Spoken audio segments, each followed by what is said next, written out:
আসসালামু আলাইকুম। ওয়ালাইকুম সুপ্রিয়, সালাম রহমতুল্লাহ বারাকাতুহু। আজকে অনেকটা গ্যাপ দিয়ে আমি এমন একজন ব্যক্তিকে নিয়ে আজকে সরাসরি কথা বলতে বসেছি, যিনি আমার দীর্ঘদিনের পরিচিত।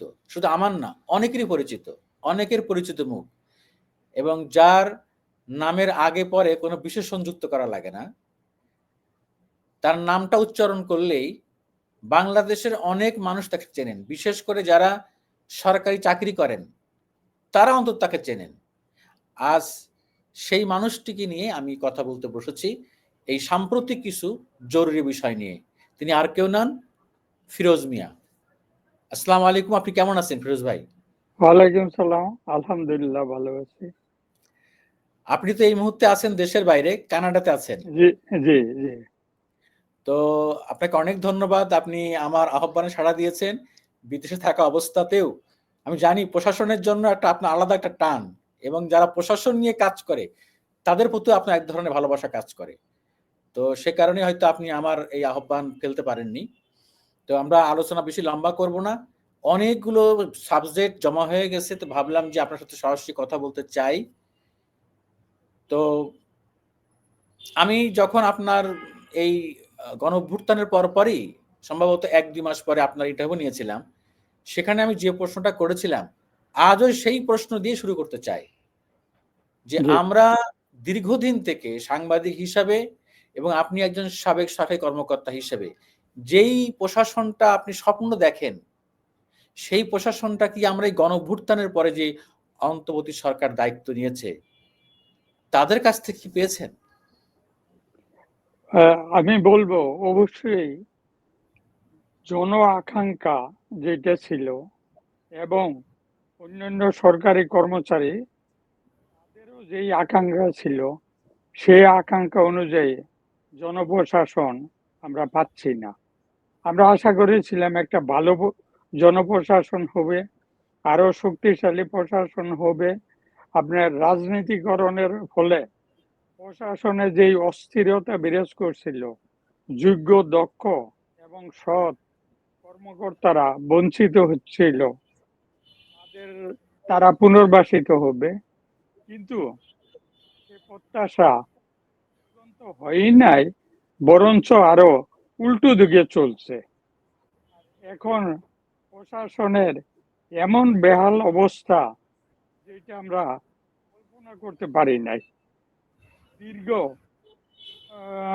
স্বাধীনতার পর হইতে দীর্ঘদিন এর মধ্যে প্রশাসনের এত বেহাল অবস্থা হয়েছে বলে আমার মনে হয় না।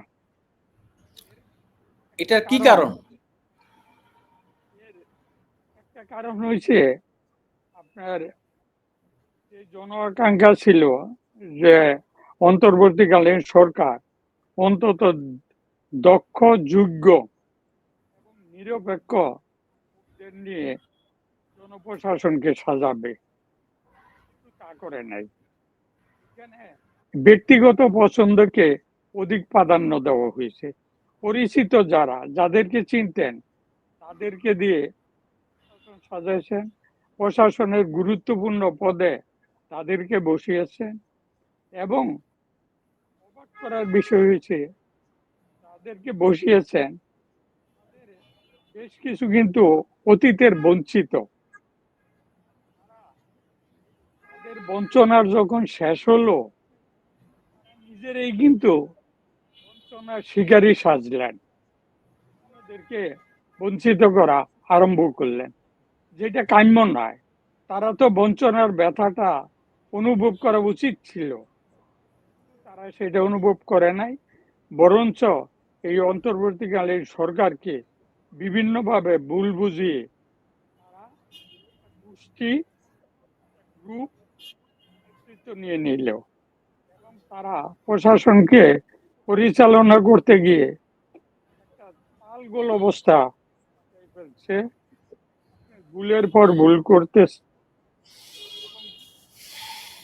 এখন লক্ষ্য করা যাচ্ছে যেই প্রশাসনের আমরা নেতৃত্ব দেওয়ার মতো গুণসম্পন্ন ব্যক্তিদের পেয়েছিলাম, নেতৃত্ব দানকারী ব্যক্তিদেরকে গুরুত্বপূর্ণ পদগুলিতে বসানো হয় না।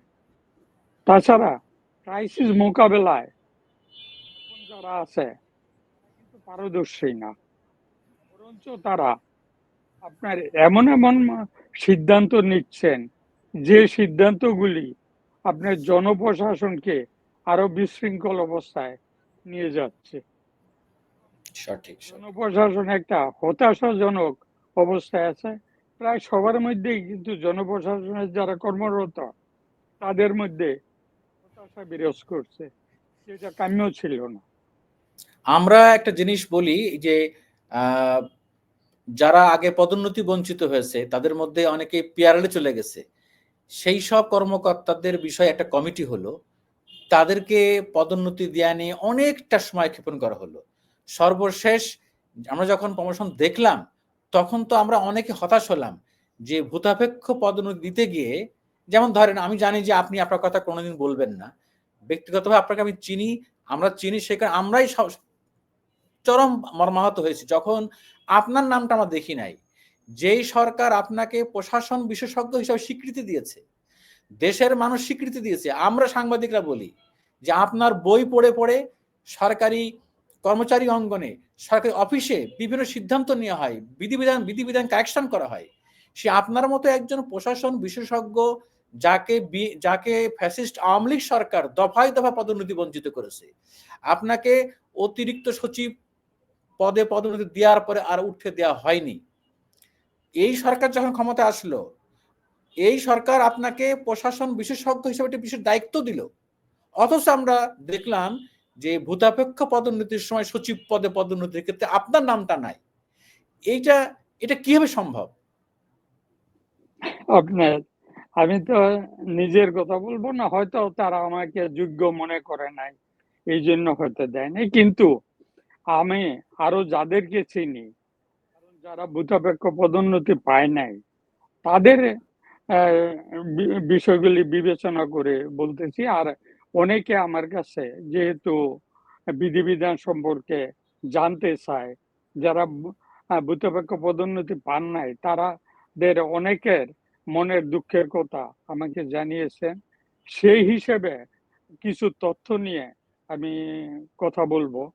আপনার দেখেন, জাকির খান সাহেব, ওনাকে আপনার কমিটির প্রদান করা হয়েছে। আসলে দুঃখ লাগে, কেন শেষ বয়সে নিজের ইমেজটাকে বিনষ্ট করলেন। এইটা তো ওনার কাছ থেকে কেউই আশা করে নাই। আর দেখেন, এই কমিটিতে উনি সিনিয়র অফিসার, আর যারা কমিটিতে ছিল সবাই কিন্তু অতিরিক্ত সচিব পর্যায়ের। আপনার অতিরিক্ত সচিবরা কে সচিব হবে কে হবে না, এটা কি করে নির্ধারণ করে? আমি মানলাম যে নির্ধারণ করলো। তারা কি এর মধ্যে কি কোনো জনপ্রশাসন বুঝে এবং বিধিবিধান বুঝে এরকম লোক ছিল?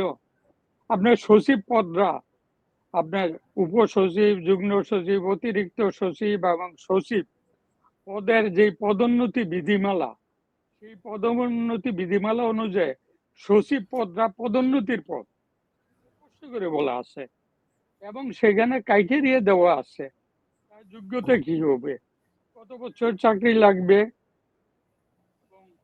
যে মূল্যায়ন নাম্বার কত লাগবে, মিনিমাম 85 নাম্বার লাগবে, এবং সমগ্র জীবনের দায়িত্ব পালনের গুরুত্ব এবং প্রকৃতি বিবেচনা এবং তার সুনাম বিবেচনা করে সচিব পদে পদোন্নতি দিয়ে হবে।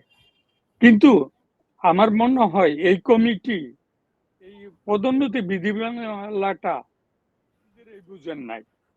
বুঝতেন এই ব্যাপক হারে আপনার ভূতাপেক্ষ যারা পদোন্নতি বঞ্চিত হয়ে অন্যায়, তারা কিন্তু পদোন্নতি বঞ্চিত হতেন না। আর এমনও দেখা গেছে, আপনার যেগুলি তথ্য পাওয়া যাচ্ছে, যারা বিগত সরকারের আমলে পদোন্নতি বঞ্চিত হন নাই, বিগত সরকারের গুরুত্বপূর্ণ পদে জীবন শেষ করছেন, ওএসডি ছিলেন না, কিন্তু নিরপেক্ষ সচিব হয়েছেন। সঠিক। যারা সত্যিকার আপনার ওএসডি ছিলেন, বিগত সরকারের আমলে পদোন্নতি বঞ্চিত সুবিধাভোগী। হয়েছেন, হ্যাঁ সুবিধাভোগী ছিলেন বিতর্কিত। না, আপনার এই বিতর্কিত বেশ কিছুকে পদোন্নতি দেওয়া হয়েছে। আপনার এখানে আরেকটা বিষয় দেখবেন, এই পদোন্নতি দিতে গিয়ে আপনার ধারণাগত জ্যেষ্ঠতার আশ্রয় নেওয়া হয়েছে। আমার মনে হয় এই কমিটি ধারণাগত জ্যেষ্ঠতা জিনিসটা সম্পর্কে তাদের ধারণা নাই। রাইট, যদি রাইট। ধারণা থাকতেও তাহলে এই অনিয়মগুলি করতে পারতেন না, কারণ কাউকে ধারণাগত জ্যেষ্ঠতা দিচ্ছেন, কাউকে দিচ্ছেন না। আপনার বঞ্চিত শব্দটার অর্থ কি? যার সম্পূর্ণ যোগ্যতা আছে, পদোন্নতি বিধিমালা অনুযায়ী পদোন্নতি পাওয়ার যোগ্য, তাকে না দিয়ে যখন তার জুনিয়র কাউকে পদোন্নতি দেন, তাহলেই কিন্তু সে বঞ্চিত হয়ে থাকে। এই বঞ্চনা সংজ্ঞাটাও তারা জানেন না। অনেককে লিখছেন যে মনে হয় তিনি বঞ্চিত হন নাই।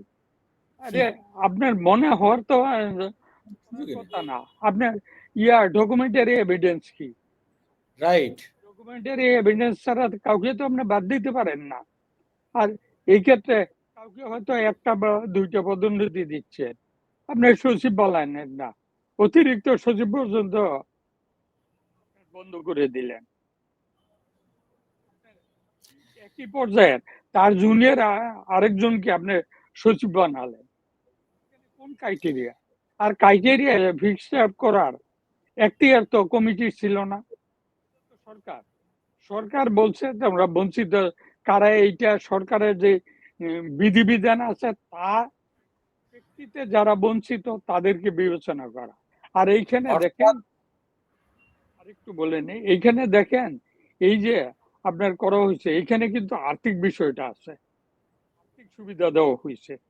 যে যাকে আপনার এই বঞ্চিত হওয়া সত্ত্বেও আপনার বঞ্চিত মনে করেন না, আপনাদের ইচ্ছার উপর বুদ্ধিভিত্তিক দুর্নীতি করে আপনার তাদেরকে বাদ দিচ্ছেন, আরেকজনকে আপনার বঞ্চিত মনে করে আপনার তাকে আপনার পদোন্নতি দিলেন এবং আর্থিক সুবিধা দিলেন। এখানে তো আর্থিক অনিয়ম হয়েছে, আর্থিক দুর্নীতি হয়েছে। এই আর্থিক দুর্নীতির জন্য আপনার ভবিষ্যতে যে দুর্নীতির মামলা হবে না, কিন্তু কেউ নিশ্চয়তা দিয়ে বলতে পারে না। এই কমিটিকে হয়তোবা ভবিষ্যতে আপনার সম্মুখীন হইতে পারে, ভবিষ্যতে বলবে। আমরা দেখতে পেয়েছি আসলে যে এই কমিটি বা যেভাবে প্রমোশন দেওয়া হয়েছে এটা এক ধরনের চুজ অ্যান্ড পিক এবং কারো কারো ব্যক্তিগত পছন্দ অপছন্দ কাজ করেছে, যেটা আমরা দেখতাম বিগত আওয়ামী লীগ সরকারের আমলে। অর্থাৎ আওয়ামী লীগ সরকারের আমলে, ফ্যাসিস্টের আমলে যেই ধরনের ক্ষমতা অপব্যবহার করা হয়েছে, দুর্ভাগ্য হলো আমরা এখনো সেটা দেখতে পেলাম। ইভেন যে সমস্ত রেগুলার ব্যাচের পদোন্নতি হচ্ছে, ঠিক আওয়ামী লীগ আমলে যেভাবে যেভাবে প্রতিপক্ষ বিবেচনা করে, দলীয় বিবেচনা করে পদোন্নতি বঞ্চিত করা হতো, এখনো তাই হচ্ছে। তাহলে অন্তর্বর্তীকালীন সরকার হয়ে বা গণঅভ্যুত্থানের চেতনা, আমরা কোন চেতনায় আমরা প্রশাসনটাকে নিয়ে যাচ্ছি, আমরা কি রেখে যাচ্ছি তাহলে? এই ব্যাপারে বলছে, এই যে কিছুদিন আগে একটা পদোন্নতি হলো, এইখানে কিন্তু ব্যাপক সংখ্যক কর্মরত কর্মকর্তা বঞ্চিত করা হলো। সঠিক। আপনি বললেন কি ডকুমেন্টারি এভিডেন্স আছে তাদের বিরুদ্ধে? তারা যদি, যাদের আপনার মূল্যায়ন নাম্বার আছে, যাদের সুনামের সাথে চাকরি করছে, যাদের কোনো অতীত রেকর্ড খারাপ না, মামলা মোকদ্দমা ছিল না, তাদেরকেও তো আপনি বাদ দিতে পারেন না। কিসের ভিত্তিতে আপনি বাদ দিলেন? এই যে বাদ দিলেন, যদি আপনি মনে করেন তাদের বিরুদ্ধে সঠিক প্রমাণ আছে, তারা ফ্যাসিস্টের দোসর, আপনার বিগত সরকারের সাথে আপনার কাজ করছে এবং রাজনৈতিক সিদ্ধান্তের সাথে জড়িত ছিল, তাদের বিরুদ্ধে আপনার যদি প্রমাণ থাকে বিভাগীয় মামলা করেন, তাদেরকে বিভাগীয় মামলা করে চাকরি থেকে বাদ দিয়ে দেন। পদোন্নতি বঞ্চিত করার তো কোনো সুযোগ নাই। আপনার তাদের বিরুদ্ধে মামলাও করবেন না, কারণ আপনার তো প্রমাণ নাই। বুদ্ধিভিত্তিক দুর্নীতি খাটাইছেন, যে বুদ্ধিভিত্তিক দুর্নীতি হচ্ছে আমি আমার ইচ্ছা মতো যাকে খুশি তাকে নিব, যাকে খুশি তাকে বাদ দিব।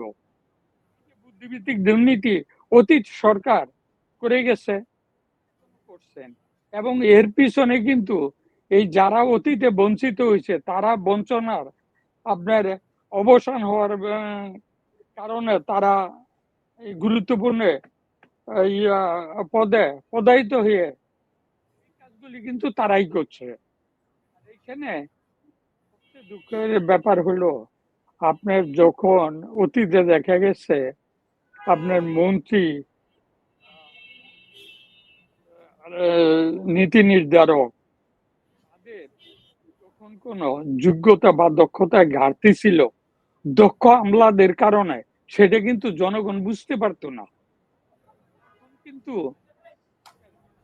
ওই দিকেই আপনার দক্ষতা এবং অভিজ্ঞতার অভাব, এই কারণে আপনার জনগণের কাছে এই দুর্বলতাটা প্রকাশ পাচ্ছে।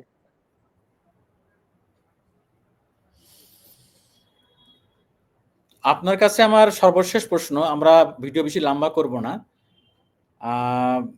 এই সরকারের উদ্দেশ্যে আপনার কি বলার আছে? কারণ প্রশাসন তো একটি সম্পূর্ণ একটা গুরুত্বপূর্ণ হার্ট। প্রশাসন ভুল পথে গেলে গভর্নমেন্ট সামনের দিকে রান করতে পারবে না। সরকারের সমস্ত কাজ তারা ভুল করবে এবং বিপদে পড়বে। সেই যে প্রশাসনটা এখন যে অবস্থা চলছে, এ বিষয়ে আপনার সরকারের প্রতি কি আপনার পরামর্শ থাকবে? আপনার পরামর্শ কি, দেখেন এইখানে আরেকটু বলে নেই, আপনার এখন তো আন্তঃক্যাডার বৈষম্য একদিক জগতে চলছে। এখন কিন্তু সবাই ব্যক্তিগত চাওয়া পাওয়া নিয়ে সবাই অস্থির হয়ে গেছে, এবং স্বার্থ নিয়ে।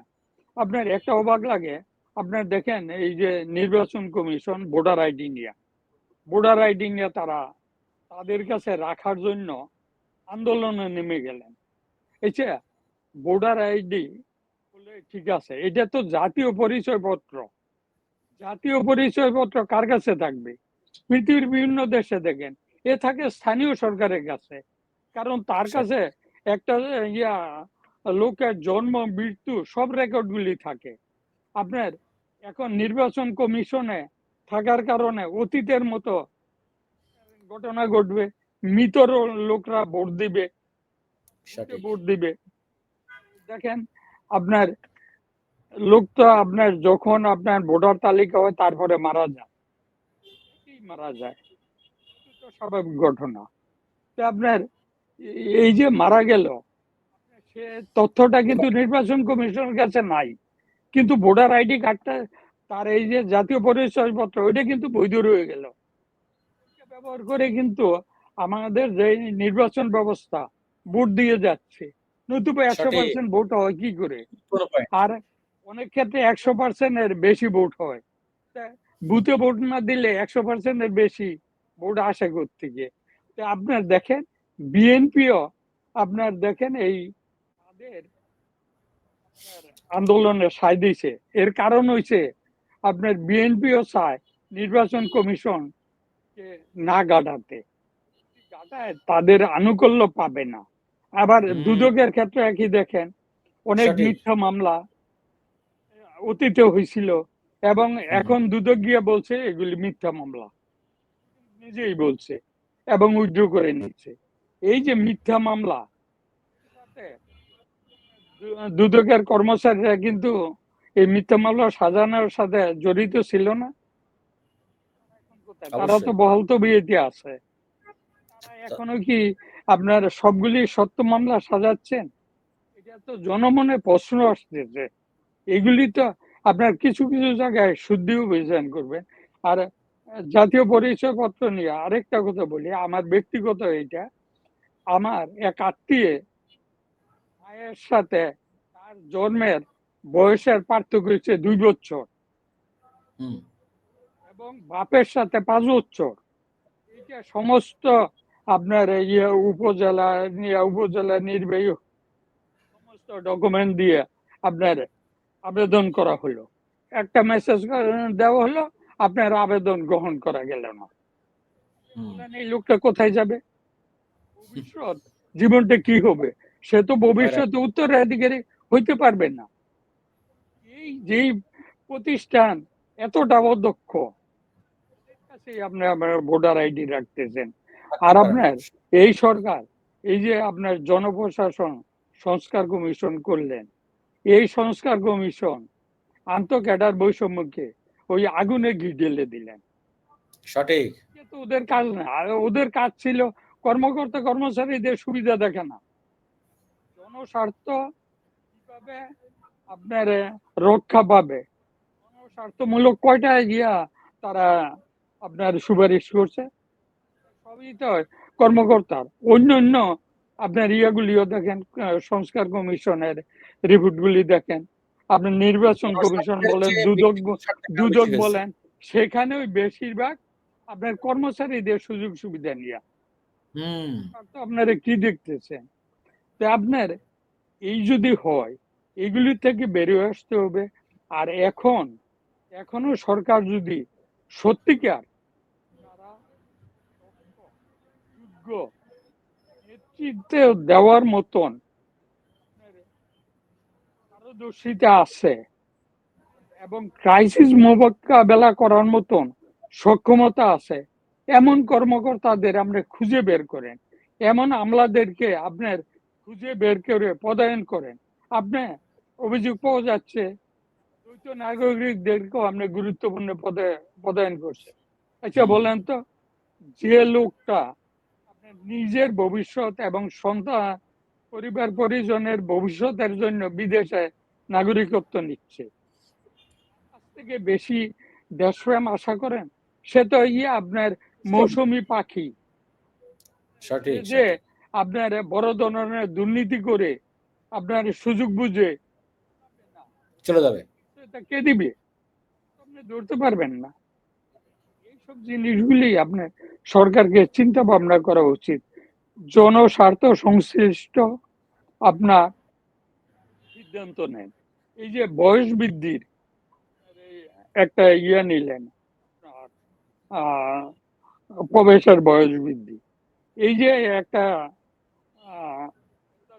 করলেন, এই অধ্যায় যে ভুল, অনেকের বয়স কমাই দিচ্ছেন, তাদের বয়স 32-এর উপরে, যারা 45 বছর বয়স উচ্চতর পদগুলিতে নিয়োগ পাইতো, বিভিন্ন ক্যাডারেও নিয়োগ পাইতো, তাদের নিয়োগ আপনি বন্ধ করে দিলেন। এইটা যে ভুল, এই ভুলটা বুঝার যোগ্যতা নাই। আবার দেখেন সম্পত্তির হিসাব, এখানে আপনার পরিবারের সদস্যদেরকে বাদ দিলেন, আপনার কন্ট্রাক্টগুলোর বিপরীত আপনার সিদ্ধান্ত নিলেন।